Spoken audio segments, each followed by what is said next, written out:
საღამო მშვიდობის არის Open Media-ის ეთერში ქართულენოვანი ამბების დროა და მე ანა ტანდარიანი გახლავართ. 20-ზე მეტი ქვეყნის და 10 საერთაშორისო ორგანიზაციის ხელმძღვანელები მონაწილეობას მიიღებენ შანხაის თანამშრომლობის ორგანიზაციის სამიტსა და მასთან დაკავშირებულ ღონისძიებებში, რომლებიც ჩრდილოეთ ჩინეთში გაიმართება. სამიტზე მონაწილეობის მისაღებად მიწვეულნი არიან სომხეთის პრემიერ-მინისტრი ნიკოლ ფაშინიანი და აზერბაიჯანის პრეზიდენტი ილჰამ ალიევიც. სამიტი 31 აგვისტოდან 1 სექტემბრის ჩათვლით ჩატარდება.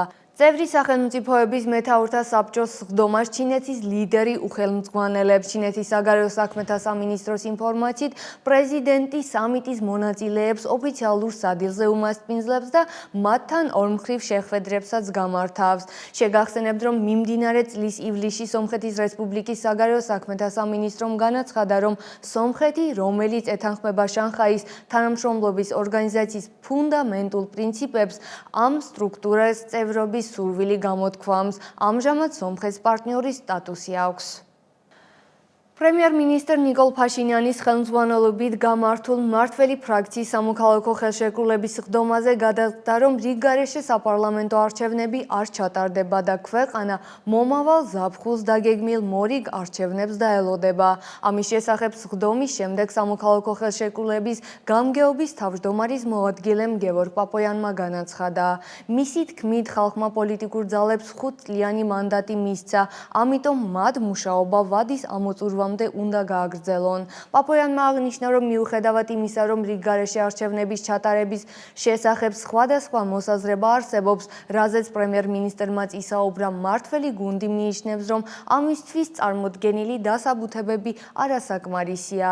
გევორგ პაპოიანმა ასევე ისაუბრა ვაშინგტონში ხელმოწერილ დოკუმენტზე კითხვაზე, თუ როდის ამოქმედდება TTIP. მინისტრმა უპასუხა, რომ მიახლოებითი ვადა არსებობს, თუმცა დაკონკრეტებისაგან თავი შეიკავა. მან განმარტა, რომ მსგავსი პროექტების განხორციელებას თვეები არ ყოფნის და თუ ეს გზა მაგალითად 3 წელიწადში ამოქმედდება და ტვირთბრუნვა დაიწყება, ის საკუთარ თავს ძალიან წარმატებულ პოლიტიკოსად ჩათვლის.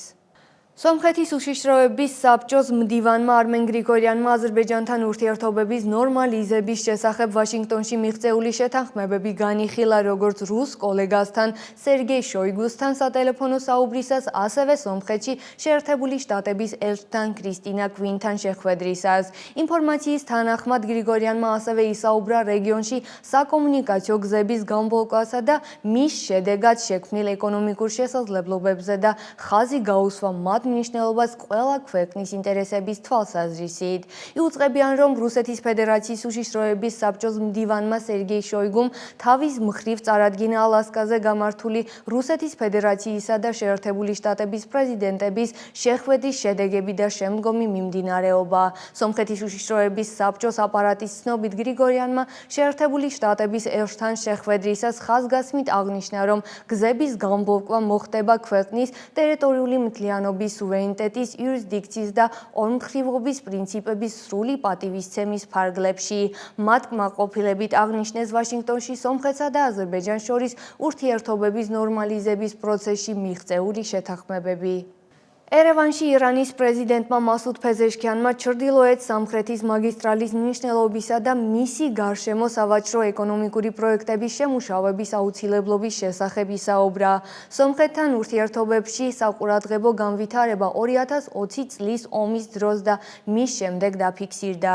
შეგახსენებთ, 44 დღიანი ომის ყველაზე მძაფრ დღეებში ომის შეჩერების მისიით რეგიონის ქვეყნებს, ასევე მოსკოვსა და ანკარას ეწვია აბას არაღჩი, რომელიც იმ დროს ირანის პრეზიდენტის სპეციალური წარმომადგენელი იყო, დღეს კი საგარეო საქმეთა მინისტრია. და თუ სომხური საზოგადოებისთვის მიუღებლად ითვლებოდა თეირანის განცხადებები აზერბაიჯანის ტერიტორიული მთლიანობის პატივისცემის შესახებ, ისლამური რესპუბლიკა მით უფრო თანმიმდევრულად და მტკიცედ აცხადებს სომხეთის ტერიტორიული მთლიანობის დაცვის აუცილებლობაზე. დეტალები ანა ჰარუთუნიანის რეპორტაჟში.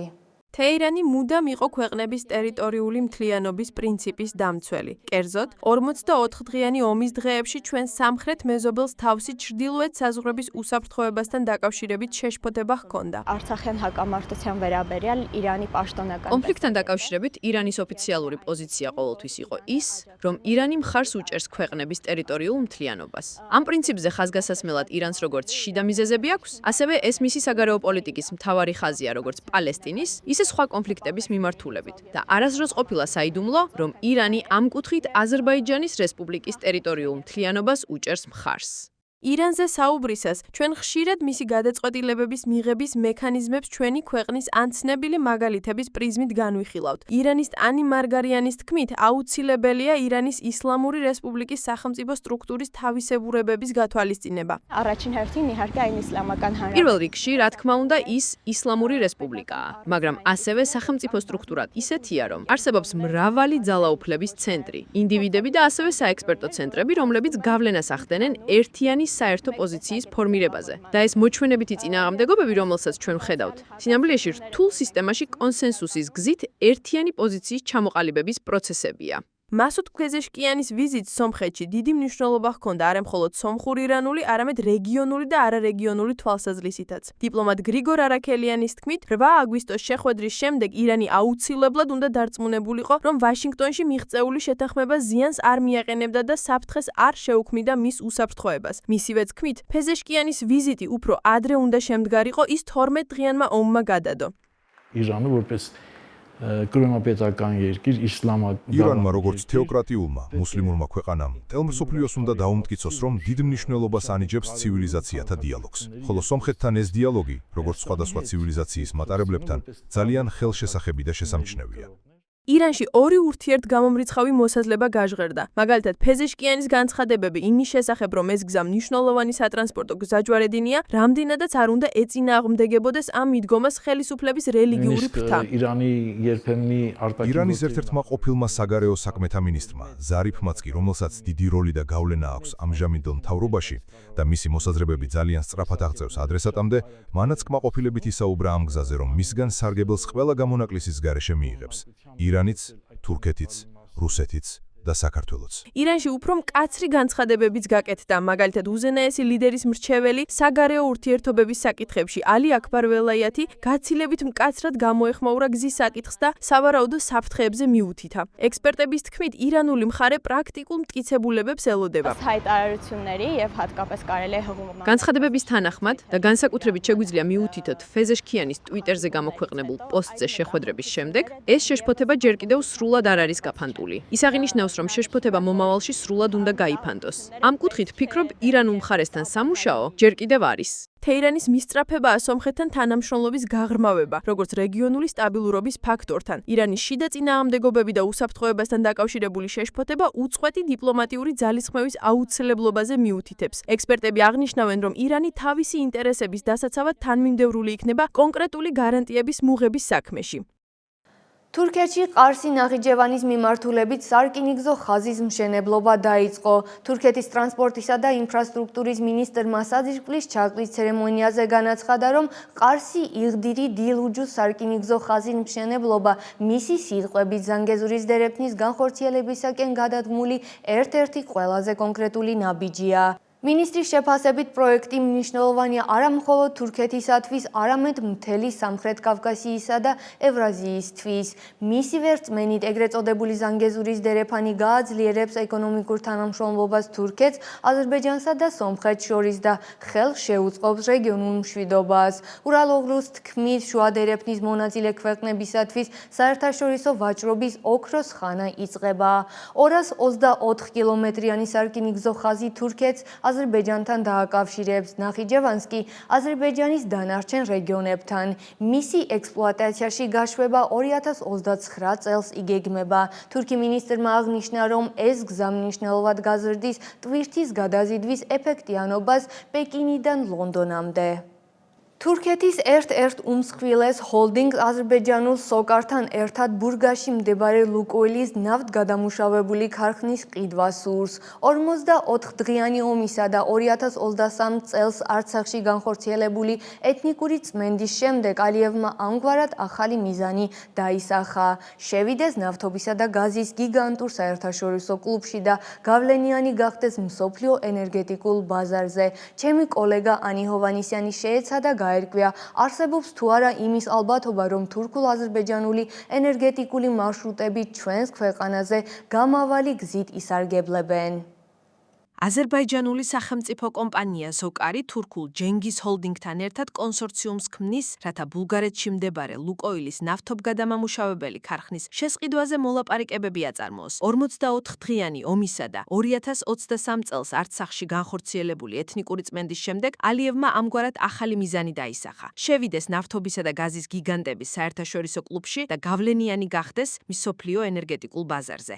რა არის ზოგადად კონსორციუმი? რა ისტორია აქვს ზოკარს და რამდენ ქვეყანაში მოასწრო ფესვების გატკმა? კონსორციუმი არის რამდენიმე ინდივიდის, კომპანიის ან მთავრობის გაერთიანება, რომლებიც ერთი საერთო მიზნის ან პროექტის განსახორციელებლად ერთიანდებიან. როგორც წესი ეს ხდება მაშინ, როდესაც პროექტი ზედმეტად დიდი, რთული ან სარისკოა ერთი ცალკეული მონაწილისთვის. კონსორციუმის წევრები აერთიანებენ თავიანთ რესურსებს, ფინანსურ საშუალებებს, გამოცდილებასა და ტექნოლოგიებს.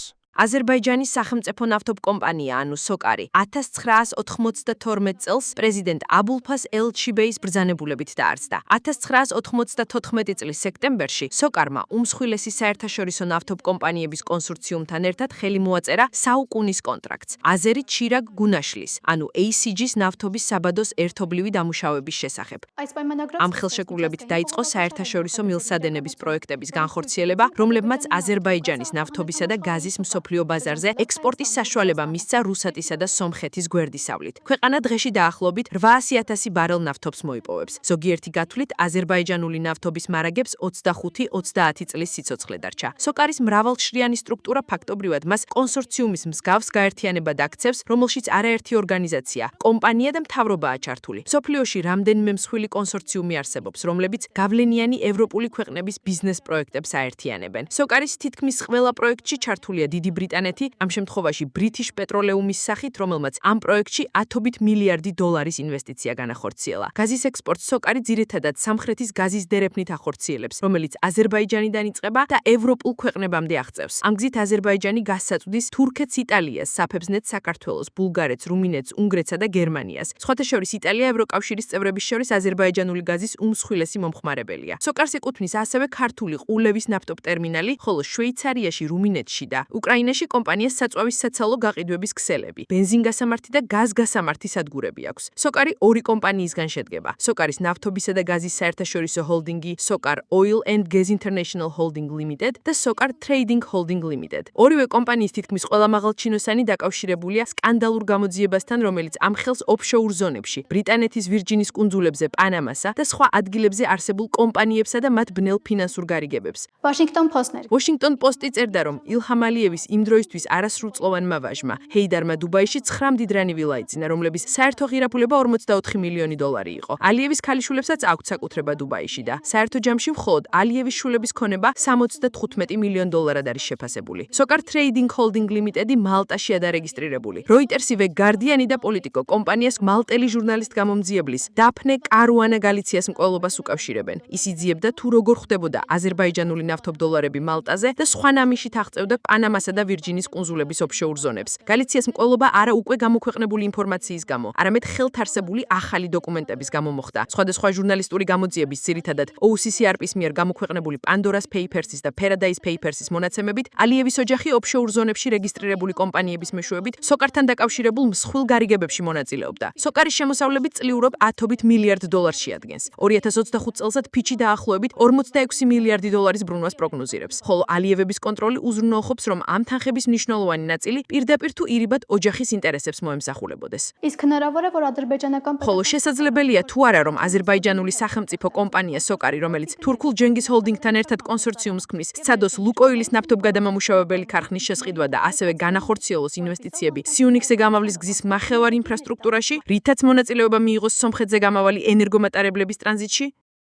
გაერომ ღაზის სექტორში ოფიციალურად მასობრივი შიმშილი გამოაცხადა. ორგანიზაციის ანგარიშის თანახმად 22 თვიანი კონფლიქტის შემდეგ 9 მილიონზე მეტი ადამიანი კატასტროფულ პირობებში იმყოფება, რადგან ისრაელის მიერ შექმნილი დაბრკოლებების გამო ჰუმანიტარული დახმარების, მათ შორის სურსათის მიწოდება შეუძლებელია. კონფლიქტის შედეგად განადგურებულია ღაზის სოფლის მეურნეობის თითქმის 98%, მოშლილია ჯანდაცვის სისტემა და შეზღუდულია წვდომა სასმელ წყალზე. ისრაელის საგარეო საქმეთა სამინისტრო შიმშილის ფაქტს უარყოფს და გაეროს ანგარიშს ჰამასის სიცრუეზე დაფუძნებულს უწოდებს. 2023 წლის ოქტომბერში ჰამასის თავდასხმას 1200 ადამიანი ესხვერპლა, ხოლო ისრაელის საპასუხო სამხედრო ოპერაციას სულ მცირე 62,000 პალესტინელი, რომელთა უმრავლესობა სამოქალაქო პირია. ეს იყო ყველაფერი, რისი გაზიარებაც გვინდოდა ამ დროისთვის. გამოიწერეთ ჩვენი გვერდები სოციალურ მედიაში ყველა პლატფორმაზე და არ დაგავიწყდეთ გამოწერა ჩვენი ქართულენოვანი YouTube არხისა. მადლობა ყურადღებისთვის და გემშვიდობებით.